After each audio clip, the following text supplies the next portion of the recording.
Namaste Gurukulians, I hope you all are fit and fine. Beta, today we are going to discuss next two topics, Kirchhoff laws and Wheatstone bridge. Beta, if you remember the topics of series and parallel combination of resistors, what you did there, you have calculated R equivalent then current with the help of Ohm's law. But beta, what happens sometimes is complex circuits are given to you in which a large number of resistors and cells are connected and you are not sure that whether resistors are in series or in parallel. Then with the help of Ohm's law you cannot solve those circuits. And for those complex circuits we have Kirchhoff laws. Basically Kirchhoff was German theoretical physicist and he gave two laws to solve complex electrical circuits. So beta जो उसका first law था वो based था current के ऊपर. So we will talk now first rule Kirchhoff current law. बेटा हम इसको एक और नाम से रिप्रेजेंट करते हैं जंक्शन रूल. तो बेटा according to this rule the sum of currents entering at the junction point is equal to sum of the currents leaving that junction. So बेटा सबसे पहले आपको पता होना चाहिए कि जंक्शन क्या होता है. Junction point is a point where 3 or more wires meet. Suppose it is a point 1, 2, 3. तो बेटा इस पॉइंट पर 1, 2, 3 wires are meeting. So if here current is 1 ampere, here current is 2 ampere. Then according to this rule, the sum of current entering at the junction point, तो entering current कितना है यहाँ पर 3, is equal to sum of current leaving junction point. तो बेटा यहाँ से current कितना लीव करेगा 2 + 1 that is 3 ampere. So बेटा according to this sum of currents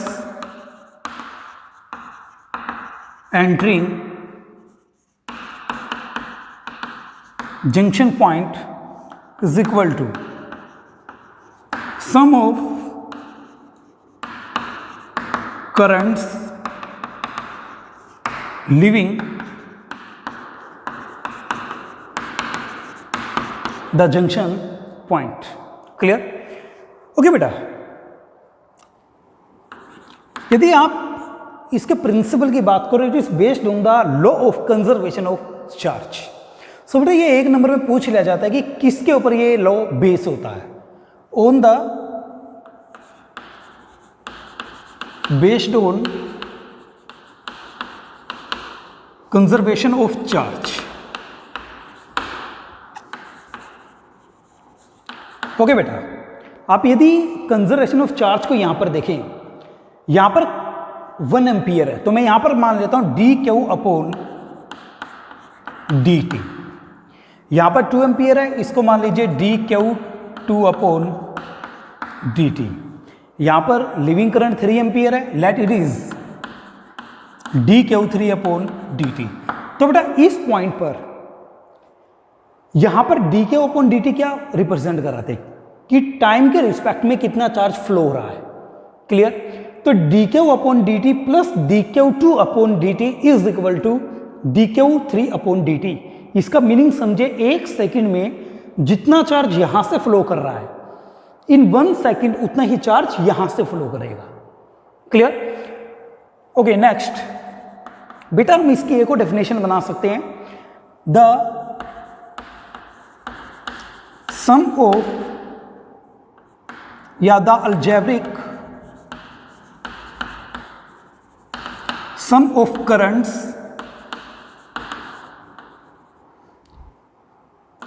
at the junction is equal to 0. बेटा इस जंक्शन पॉइंट पर जो सम ऑफ द करंट्स है, अल्जेब्रिक सम ऑफ करंट्स है, वो 0 होगा. इसके लिए आपको दो रूल पता होने चाहिए यहां पर साइन कन्वेंशन, करंट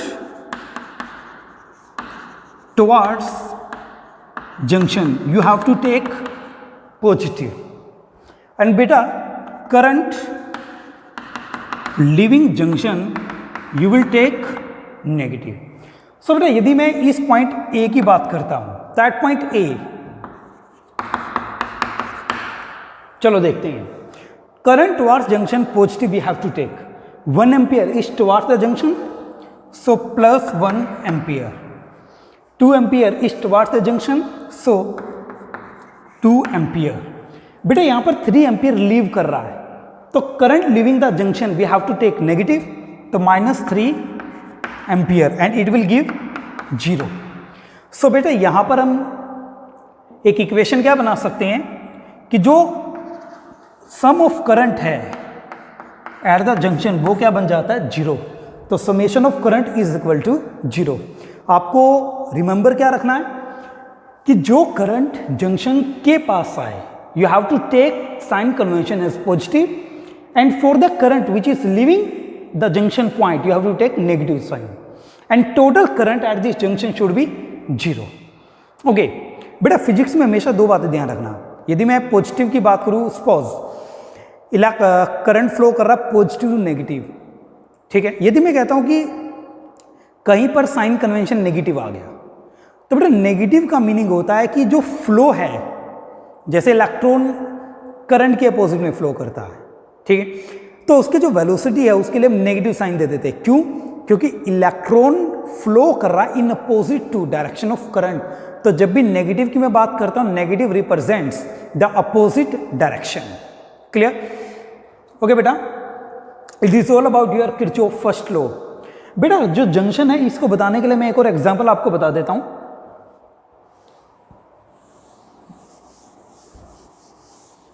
देखिए एक बार,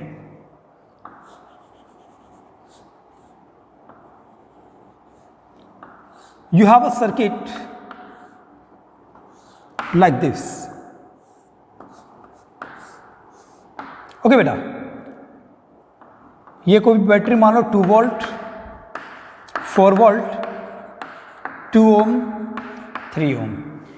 बेटा इन सर्किट में यदि आप देखोगे तो सिंपल ओम्स लॉ से आप इस सर्किट को सोल्व नहीं कर सकते। यदि मैं यहां पर करंट की बात करता हूं, आई है, चलो ठीक है, तो यहां पर तो बेटा इसको 2 मान लो, इसको मान लो 4। Okay, current is I. तो बेटा करंट के यहां पर 2 ब्रांचेस है, तो यहां पर मैं मान लेता हूं I1 और यहां पर मान लेता हूं I2।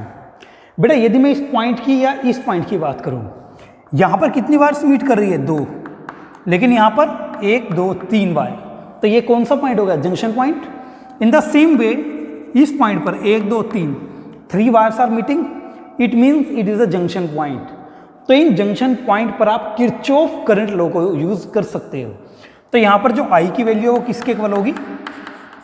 I1 plus I2। Clear? और बेटा ये जो पॉइंट्स होते हैं ये नोड्स होते हैं, नोड। तो नोड पर तो ऑटोमेटिक बात है, जितना करंट यहां पर फ्लो करेगा सेम करंट यहां पर फ्लो करेगा, ठीक है। ओके बेटा, now second law we have Kirchhoff voltage law. बेटा आपको सबको पता है कि in electrostatics work done to move the charge in a close path किसके इक्वल होता है? 0। इन द सेम वे जो किरचॉफ का सेकंड लॉ है वो क्लोज पाथ के लिए बनाया गया है। In a closed path the sum of changes of potentials is equal to 0।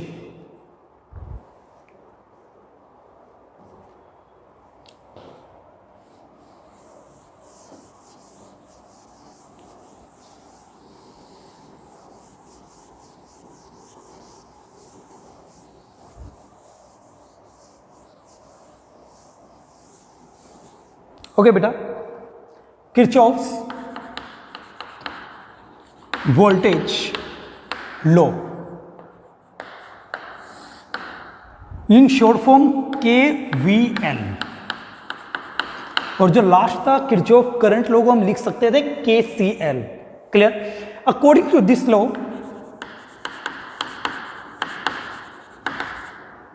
In a closed path. The algebraic sum of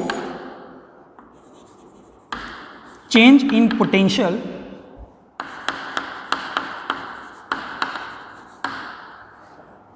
is equal to 0 in a circuit. तो बेटा इसको समझाने के लिए मैं यहाँ पर आपको दो एग्जाम्पल बता रहा हूँ.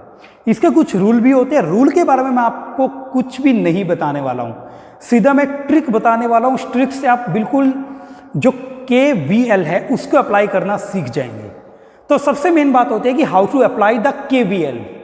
ठीक है बेटा, इसका मीनिंग समझिए. जो sum of change in potentials है इन द क्लोज पाथ वो किसके इक्वल है? 0. That is summation V equal to 0. तो बेटा यहां पर एक एग्जांपल देखिए. मैं एक सिंपल एग्जांपल ले रहा हूं सबसे पहले.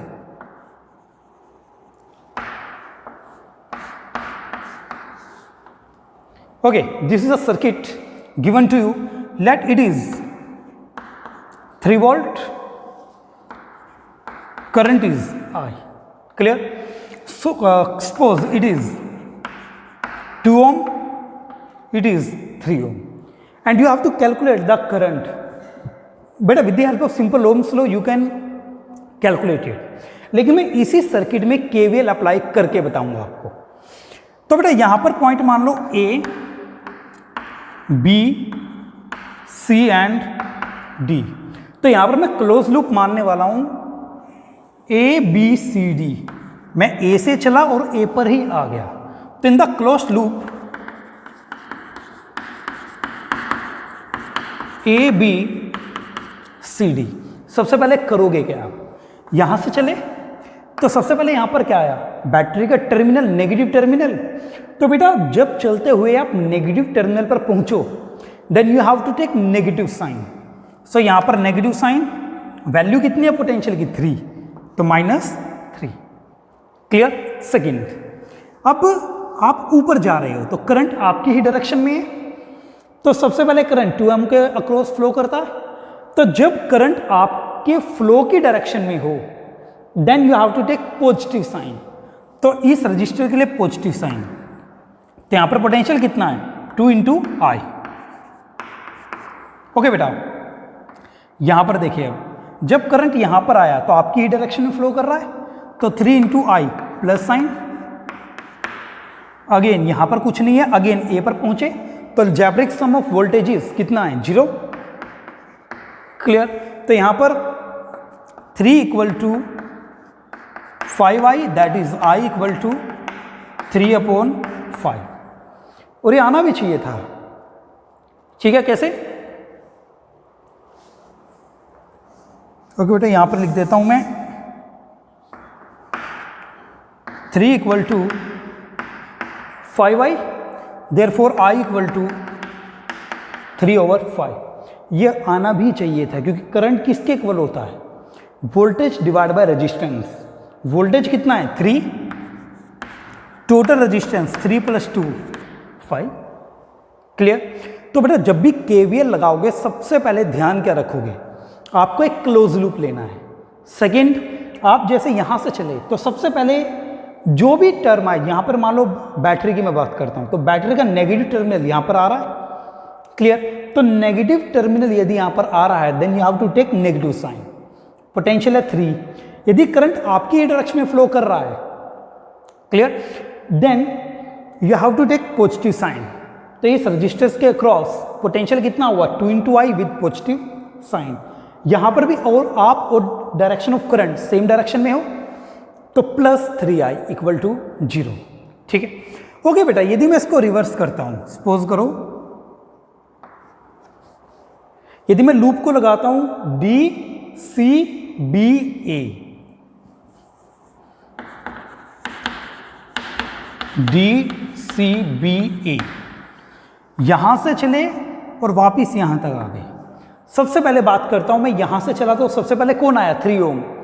तो बेटा आपके मूवमेंट की डायरेक्शन ऊपर है और करंट ऐसे फ्लो कर रहा है, तो opposite direction, then you have to take negative sign. तो यहां पर पोटेंशियल कितना हुआ 3 into I. You will reach to 2 ohm. तो बेटा आप इधर जा रहे हो और करंट इधर आ रहा है, then you have to take negative sign. 2 into I potential across 2 ohm. Now you will go to positive terminal of battery. Positive पर पहुंचे हो, then you have to take positive sign. So बेटा positive 3 volt equal to 0। Again 3 equal to 5i, देन i equal to 3/5। Clear? Okay बेटा, अब मैं बात करता हूं कि किसके ऊपर ये बेस्ड होता है। It is based on the conservation of energy. बेटा एक बात का ध्यान रखेंगे, आप ए से चले और ए पर ही आ गए। क्लियर? तो पोटेंशियल डिफरेंस कितना हुआ, 0 ही तो हुआ, तभी तो हम लिख सकते हैं समेशन ऑफ v या change in potential equal to 0, क्योंकि ए पर थे और फाइनली ए पर ही आ गए। तो पोटेंशियल की वैल्यू, चेंज इन पोटेंशियल कितना हुआ, 0 हुआ इन ए क्लोज लूप। बेटा इलेक्ट्रोस्टैटिक्स में आपने एक चीज पढ़ी थी, work done to move the charge in the closed path is equal to 0। Clear? तो वर्क डन 0 है तो एनर्जी वहां पर क्या रहेगी, conserved. So I am writing based on law of conservation of energy. Clear?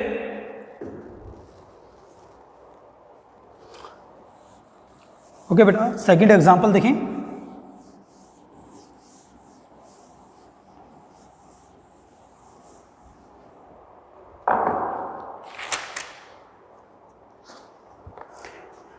You have a circuit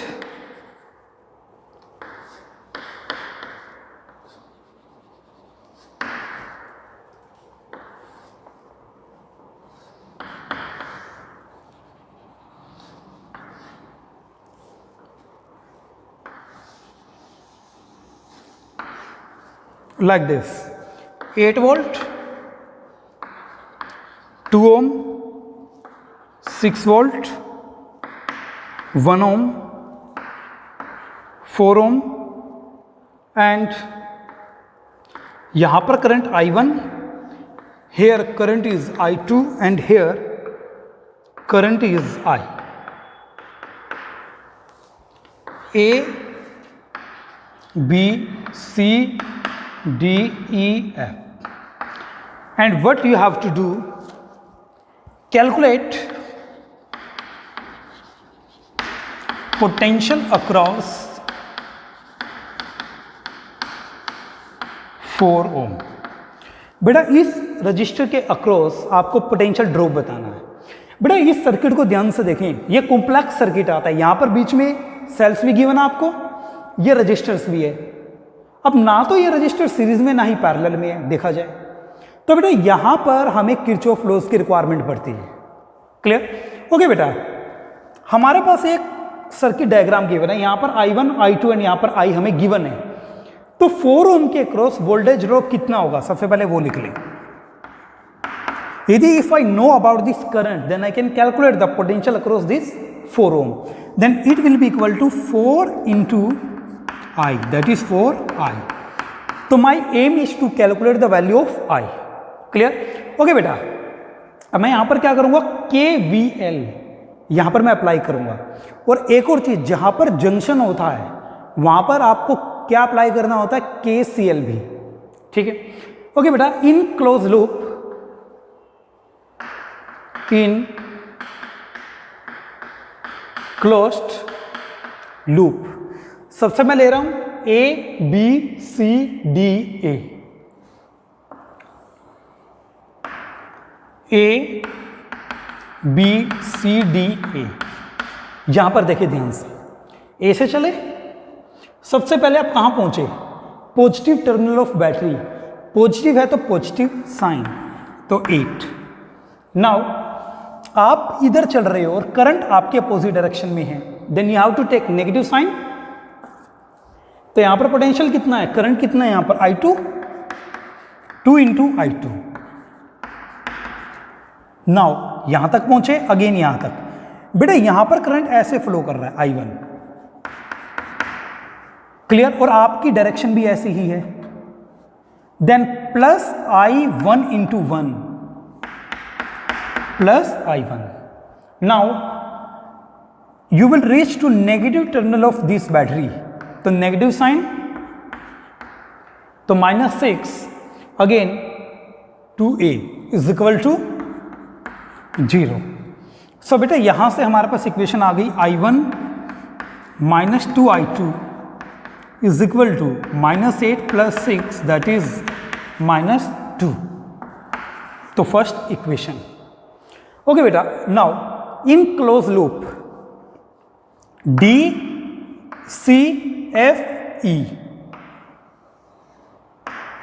इस तरीके से, इन closed loop DCFED,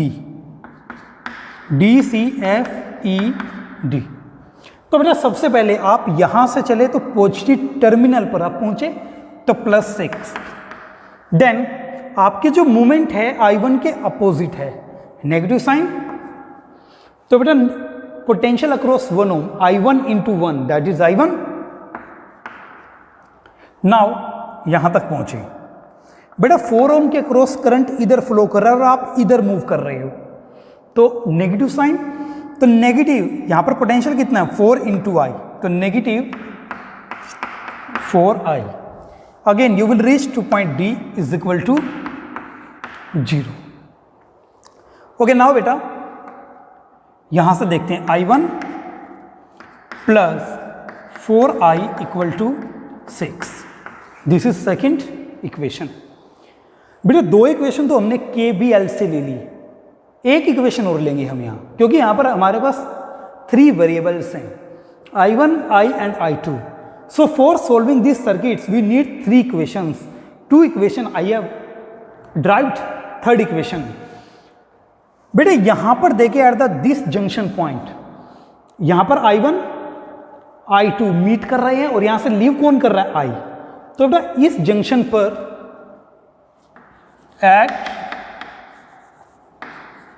junction point D I is equal to I1 plus I2, clear. So बेटा यहां से it is third equation. So first equation है I1 I2 के बीच, second है I1 I के बीच। यहां पर I किसके इक्वल, I1 प्लस I2, तो यहां से I equal to I1 plus I2 को यहां पर पुट कर लो एक बार, तो आपके पास क्या आ जाएगा I1 plus 4 into I1 plus I2 is equal to 6, clear. Okay बेटा, अब यहां पर देखा जाए, इसको यदि आप इक्वेशन नंबर 4 बोलते हो, तो बेटा पहली इक्वेशन से और फोर्थ इक्वेशन से दो आपके पास इक्वेशन है और दो ही वेरिएबल I1 एंड I2, तो यहां से आप I1 एंड I2 कैलकुलेट कर लोगे, ठीक है। तो total I is equal to I1 plus I2, तो सबसे पहले क्या करोगे I1 and I2 calculate it, ठीक है। अब दोनों आ गए, then I you can calculate. यदि आपके पास करंट I आ जाए, पोटेंशियल अक्रॉस 4 ओम कितना है 4 इंटू I, ठीक है। तो इस प्रकार से आप आगे सोल्व कर लेंगे, लेकिन सबसे मेन बात क्या, how to apply KVL in the close loop, ठीक। ओके बेटा, one more example we will do here. Only I will tell how to apply the KVL in that question. After that you have to solve by yourself.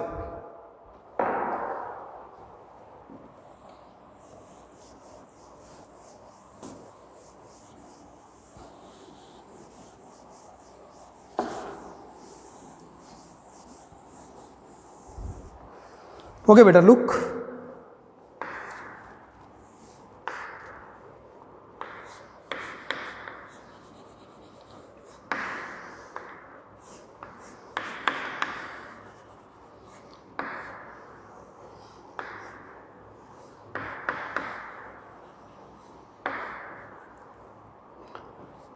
2 volt, 1 volt, 4 volt,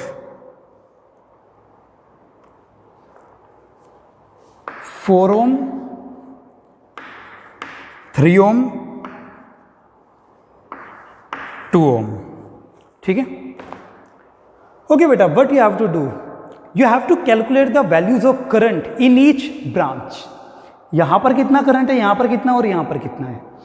बेटा यहां पर आपके ऊपर depend है कि current को कैसे distribute कर रहे हो, लेकिन करंट को जब डिस्ट्रीब्यूट आप करवाओगे then it should follow junction Kirchhoff junction law. Okay बेटा, यहां पर 4 वोल्ट है आपके पास, तो यहां पर मैं करंट मान लेता हूं I1. ठीक है, तो किसी भी एक बैटरी से करंट को आप लीव कर दो, तो यहां से मैंने लीव किया, तो बेटा अगेन ये क्या है, जंक्शन पॉइंट है, तो यहां पर 2 ब्रांचेस है. सपोज यहां पर I2 और यहां पर करंट कितना है, I3. तो बेटा इस पॉइंट पर I1 is equal to I2 plus I3, ये फॉलो होना चाहिए. ओके नाउ I3 यहां पर है, I2 यहां पर, अगेन I3 यहां पर पहुंचा, I2 यहां पर पहुंचा, तो यहां पर करंट कितना बनेगा, again I1. And what you have to calculate, I1, I2 and I3. Okay बेटा, सबसे पहले पॉइंट में मान लेता हूं A, B, C, D, E, F. तो कोई भी क्लोज लूप ले लो. चलो पहले मैं क्लोज लूप लेता हूं, इन closed loop A, B, C, D. A, B, C, D. बेटा A, B, C, D में देखिए, सबसे पहले आप A से इधर गए तो positive terminal of 4 volt battery, so you will take +4. आप यहां पर गए, करंट ऐसे है और आप ऐसे चल रहे हो, तो नेगेटिव साइन. यहां पर पोटेंशियल कितना है, I1 करंट है इसके क्रॉस, तो 2 इंटू I1. नाउ यहां पर पहुंचे, फिर यहां पर आप पहुंचे. बेटा आप चल ऐसे रहे हो, ऐसे लूप लगाया आपने, चल ऐसे रहे हो और I2 इधर है, तो again negative sign, potential across this 3 ohm, 3 into I2. बेटा इसके बाद आप negative terminal of 1 volt battery पर पहुंच चुके हो, तो नेगेटिव साइन 1 वोल्ट. डी पर पहुंचे, फिर ए पर पहुंचे, इज इक्वल टू 0. ठीक है, तो यहां से इक्वेशन क्या बन गई, इनको राइट साइड में ले जाओ, 2I1 plus 3I2 equal to 3. It is equation number first. Okay बेटा, सेकंड देखते हैं. ऐसे अब मैं क्या करता हूं, DCFED in closed loop, DCFED इसमें देखते हैं. सबसे पहले बेटा आप यहां से चले तो positive terminal of 1 volt battery पर आप पहुंच गए, तो +1 वोल्ट. आप फिर 3 एम पर पहुंचे, चल ऐसा रहे हो और करंट भी इसी तरफ है I2, तो +3 इंटू I2.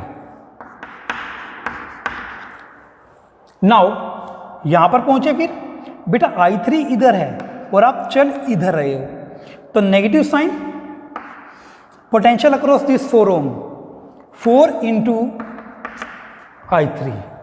बेटा फिर आप negative terminal of 2 volt battery पर पहुंचे, तो -2, फिर डी पर इक्वल टू 0. तो बेटा यहां से इक्वेशन कितनी आ गई, 3I2 -4I3 इक्वल टू 2 उधर ले जाओ, 1B 1. Equation number second. बेटा ध्यान से देखना, यहां पर वेरिएबल कितने हैं, I1, I2 एंड I3. तो बेटा 3 वेरिएबल्स हैं यहां, और you know very well that for solving 3 variables you need at least 3 equations. Up to now we have derived only two equations. बेटा थर्ड इक्वेशन कहां से आएगी, you know about KCL, Kirchhoff current law. Clear, according to KCL at point D I1 is equal to I2 plus I3। Clear? तो third equation हमारे पास है by KCL, I1 is equal to I2 plus I3। तो बेटा तीन इक्वेशन है, तीन ही वेरिएबल है, then you can solve it easily. Clear? And बेटा ये आपका किरचॉफ जो सेकंड लॉ है वो यहां पर कंप्लीट हो जाता है। तो बेटा जितने भी सर्किट्स आपको गिवन हो क्वेश्चन में, तो उसमें आप क्या करोगे, सबसे पहले जंक्शन पॉइंट आप देखोगे। जैसे यहां पर जंक्शन पॉइंट आता है तो यू विल अप्लाई KCL। फिर बेटा आप क्या करोगे, जितने भी क्लोज लूप है, मान लो ये और ये है, इसमें KVL को अप्लाई करोगे। बेटा KVL को अप्लाई करते हुए बड़ा ध्यान से करना, क्योंकि यहीं पर बच्चे मिस्टेक करते हैं प्लस माइनस की। अभी मैं तुम्हें दो ट्रिक बता रहा हूं। जब भी आप,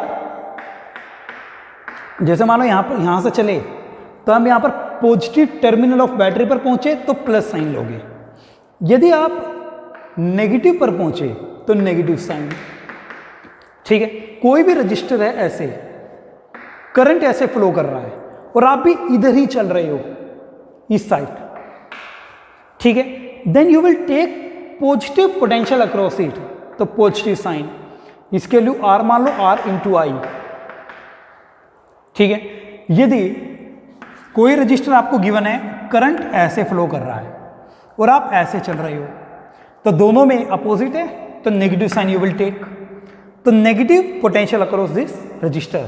इन दो चीजों का आप ध्यान रखना, KVL लगाते हुए आपसे कोई भी मिस्टेक नहीं होगी। In different books different laws are given, different rules are given to apply KVL। बेटा सबसे आसान और सबसे शॉर्ट ट्रिक ये मेथड बढ़ता है। केवल आपको इन दो चीजों का ध्यान रखना है और एक KCL का। क्लियर? सो बेटा this is all about your concept regarding the Kirchhoff laws, and now we will do the next topic, that is Wheatstone bridge. बेटा व्हीटस्टोन ब्रिज को भी हम KCL एंड KVL के थ्रू ही solve करेंगे। Basically Wheatstone was a scientist and he gave a circuit with the help of which you can calculate the value of unknown resistance accurately। बेटा Ohm's law से हम resistance को find out कर सकते हैं, कोई भी एक्सटर्नल रेजिस्टेंस हमें गिवन हो, लेकिन जो व्हीटस्टोन ब्रिज का सेटअप होता है, it gives a accurate value of unknown resistance, और it is a main advantage of Wheatstone bridge over other systems. Clear? So बेटा next Wheatstone bridge. Okay beta, now we have a setup of Wheatstone bridge. Here we have used 4 registers P, Q, R and S. Clear? बेटा P and Q ये हमें known है। ये जो register R है, it is variable register, means according to our wish we can change the value of this R। बेटा यहाँ पर जो मैंने R रजिस्टर यूज किया है, it is unknown, और इसी की वैल्यू हमें फाइंड आउट करनी with the help of Wheatstone bridge. बेटा यहां पर ध्यान से देखेंगे, इस पॉइंट और इस पॉइंट के बीच हमने गैल्वेनोमीटर को यहां पर रिप्रेजेंट किया है। गैल्वेनोमीटर क्या करता है? करंट को डिटेक्ट करता है। क्लियर? And K2 and K1 these are the one way key. Okay बेटा, now when we close K1 and K2, current will start to flow in the circuit. And beta, now we will talk about the principle of Wheatstone bridge. What does it say? According to principle of Wheatstone bridge, in balanced condition, balanced condition का meaning क्या है बेटा? जब हम K2 and K1 को close करेंगे तो यहां पर करंट I फ्लो करना स्टार्ट करेगा। तो बेटा इस लाइन पे जहां पर गैल्वेनोमीटर यहां पर लगा हुआ है, तो यहां पर करंट मान लेते हैं हम IG, means current passing through galvanometer. In balance condition, if this IG current becomes equal to 0, देन P upon Q becomes equal to S upon R। ये बेसिकली होता कैसे है? ये जो S है ये वेरिएबल रेजिस्टेंस होता है, हम इसकी वैल्यू को वैरी करते रहते हैं। तो एक ऐसी वैल्यू इसकी यहां पर आती है जिसके लिए यहां पर IG की वैल्यू क्या हो जाती है? 0। उस कंडीशन पर the ratio of P upon Q becomes equal to ratio of S upon R। Clear? Now what we will do, we will apply KVL in this circuit, and by applying this condition we will prove this result. Okay बेटा, यदि आप यहां से ध्यान से देखें, आपके पास यहां पर दो लूप बनते हैं, एक और दो। मैं इस पॉइंट को मान लेता हूं A, B, C and D। बेटा यहां पर करंट I है, यहां पर करंट मान लीजिए I1, तो यहां पर करंट कितना रह गया? I minus I1। क्लियर? बेटा यहां से I1 पास कर रहा है, यहां पर IG है, तो I1 में से IG करंट यहां पर चला गया, तो यहां पर कितना बचा? I1 minus IG। Clear? Okay, यहां से देखते हैं, यहां पर करंट कितना? I minus I1। ओके बेटा, यहां से कितना करंट आ रहा है? IG। तो इस पॉइंट पर ये दो करंट इनकमिंग है, तो यहां पर कितना करंट बनेगा बेटा? दोनों का plus, I minus I1 plus IG। तो यहां पर यही करंट फ्लो करेगा, I minus I1 plus IG। बेटा C पॉइंट की बात करते हैं, यहां पर करंट कितना आ रहा है? I1 माइनस IG, और यहां से करंट कितना आ रहा है? I minus I1 plus IG। तो दोनों का सम यहां पे फ्लो करेगा, which becomes equal to I। Clear? Okay बेटा, अब मैं क्या करता हूं, KVL मैं यहां पर दो क्लोज लूप में अप्लाई करने वाला हूं। First, apply KVL in closed loop A, B, D, A, A, B, D, A। बेटा इस लूप की बात करते हैं, करंट आपकी डायरेक्शन में चल रहा है, हम ऐसे चलेंगे इस तरफ, तो करंट आपकी डायरेक्शन में, तो पॉजिटिव साइन मैं लूंगा। Potential across P into I1। Now मैं यहां पर पहुंचा, ये जो गैल्वेनोमीटर है इसका रेजिस्टेंस मान लो Rg। बेटा आप भी नीचे जा रहे हो और करंट भी नीचे आ रहा है, तो दोनों की सेम डायरेक्शन है, तो positive sign Ig into Rg। Okay बेटा, नाउ अब यहां से यहां पर आए, अच्छा करंट नीचे है, आप ऊपर जा रहे हो, तो minus sign, potential across this S, I minus I1 into S, I minus I1 into S, again at point A equal to 0। Clear बेटा? Okay, now applying KVL in loop, second close loop देखते हैं, B, C, D, B, B, C, D, B। बेटा यहां पर देखिए ध्यान से, B से C की तरफ आप नीचे ऐसे गए, लूप इस प्रकार लगेगा,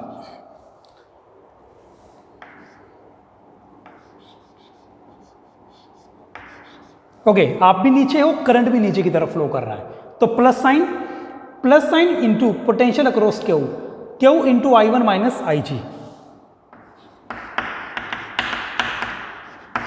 ओके, नाउ आप इस तरफ आए, करंट आप इस तरफ आ रहे हो और करंट ऊपर जा रहा है, तो minus sign, potential across this R। बेटा करंट R के क्रॉस दे रखा है ये, और R ये है, तो R into I minus I1 plus IG। So बेटा अगेन आप ऐसे गए, IG नीचे है और आप ऊपर चल रहे हो, तो माइनस साइन, इसके across potential IG into RG equal to 0। Equation number first, equation number second. Clear? Okay बेटा, नाउ हमने दोनों इक्वेशन यहां पर फाइंड आउट कर लिए। अब हम क्या कहेंगे, adjust the value of S in a way that IG becomes 0। Adjust S in a way that IG becomes 0.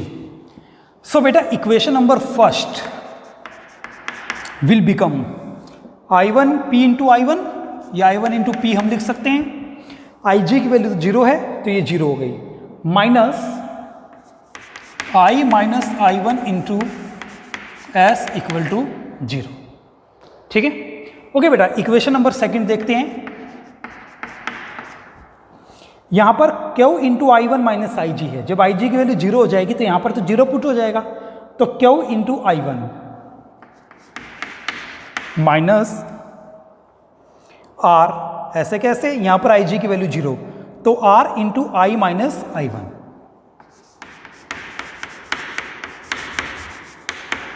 ये 0, IG की वैल्यू 0 हो जाएगी तो इक्वल टू 0।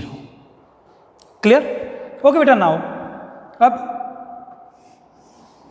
इसको कैसे लिख सकते हैं, इस इक्वेशन को I1 P equal to I minus I1 into S। ठीक है, और इस इक्वेशन को क्या लिख सकते हैं, I1 Q equal to I minus I1 into R। दोनों को डिवाइड कर दो तो यहां से क्या आ जाएगा, P upon Q equal to S upon R। तो बेटा यहां से R की वैल्यू आपके पास आ जाएगी S into Q upon P। So in this way you can calculate the value of unknown resistance, that is R. Clear? बेटा यदि आप ध्यान दो, with the help of Ohm's law you can also calculate the external resistance, but यदि आप उसमें ध्यान देंगे तो आपको you have to consider the internal resistances of the cell। मान लो कोई सेल का EMF E आपको प्रोवाइडेड है, having internal resistance small r, एक external resistance capital R circuit में लगा, उसकी वैल्यू आपको फाइंड आउट करना है। तो वहां पर आप क्या करते हो, आपको इंटरनल रेजिस्टेंस भी कंसीडर करना पड़ता है, और वो रेजिस्टेंस टाइम के साथ वैरी करता है। लेकिन यहां पर क्या है, सेल का जो इंटरनल रेजिस्टेंस है वो तो कहीं पर नहीं आया। तो ये जो मेथड है इसमें हम कहीं पर भी जो एक्स्ट्रा रेजिस्टेंसेस होते हैं, इंटरनल रेजिस्टेंसेस है, we will not talk about them. Clear. Second बेटा, Wheatstone bridge is a method to calculate the resistance accurately. बिल्कुल एक्यूरेट पोजीशन में आपको उसकी वैल्यू मिलने वाली है। बेटा एक क्वेश्चन आ जाता है इसमें कि how when will the sensitivity of Wheatstone bridge be maximum. Sensitivity Wheatstone bridge की कब मैक्सिमम होती है? बेटा सेंसिटिविटी का मीनिंग समझे पहले तो आप। सेंसिटिविटी होती है कि यदि मैं थोड़ा सा भी रेजिस्टेंस में यहाँ पर चेंज कर दूँ, S में, P में, Q में, तो for small change in the value of resistance there is a large change in current in the circuit, तो वो डिडक्ट हो जाता है। और sensitivity of Wheatstone bridge it is maximum if all resistances are comparable. जितने भी resistance हम यहां पर यूज करते हैं P, Q, R, S, उनकी वैल्यूज कंपेरेबल हो। क्लियर। ओके बेटा, it is all about your concept regarding Wheatstone bridge. तो यहां पर मैं एक आपको एग्जांपल बता रहा हूं कि व्हीटस्टोन ब्रिज पर कैसे क्वेश्चन आपसे पूछे जाते हैं।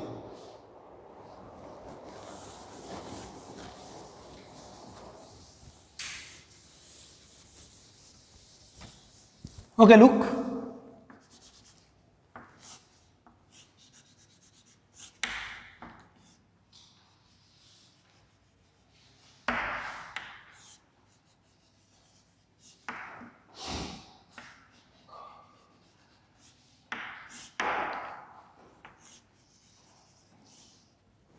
Beta, this is 2 ohm, 4 ohm.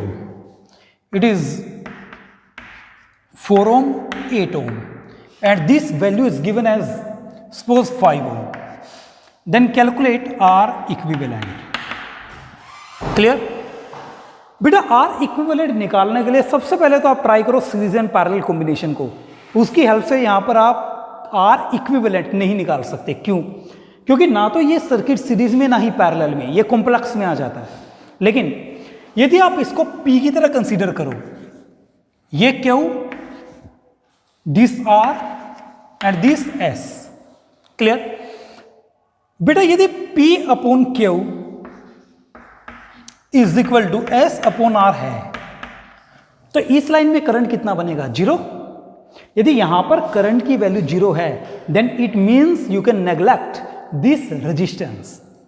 Current value 0 होने का मीनिंग क्या है, the potential at this point and this point is same. Clear? So बेटा check P upon Q, 2/4 it is equal to 1/2, S upon R 4/8 it is also equal to 1/2. So P upon Q equal to S upon R. It means it is a balanced Wheatstone bridge. So here current will not pass. So you have circuit like this. 2 ohm, 4 ohm. 4 ohm and 8 ohm.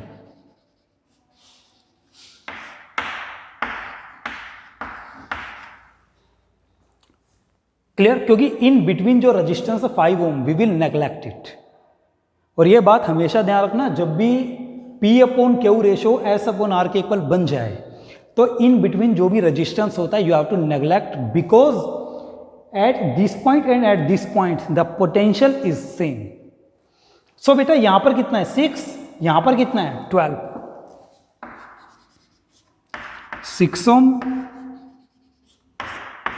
12 ओम। तो बेटा आप parallel combination का formula apply करके आप यहां पर are equivalent को find out कर सकते हैं। ठीक है? सो बेटा इस प्रकार के क्वेश्चन ही आपसे सीबीएसई एग्जाम में पूछे जाते हैं। So with it I am finishing this topic Wheatstone bridge. बेटा in the next lecture we will talk about the concept of metre bridge, and after that only one topic is there, that is potentiometer. So बेटा have a nice day and thank you.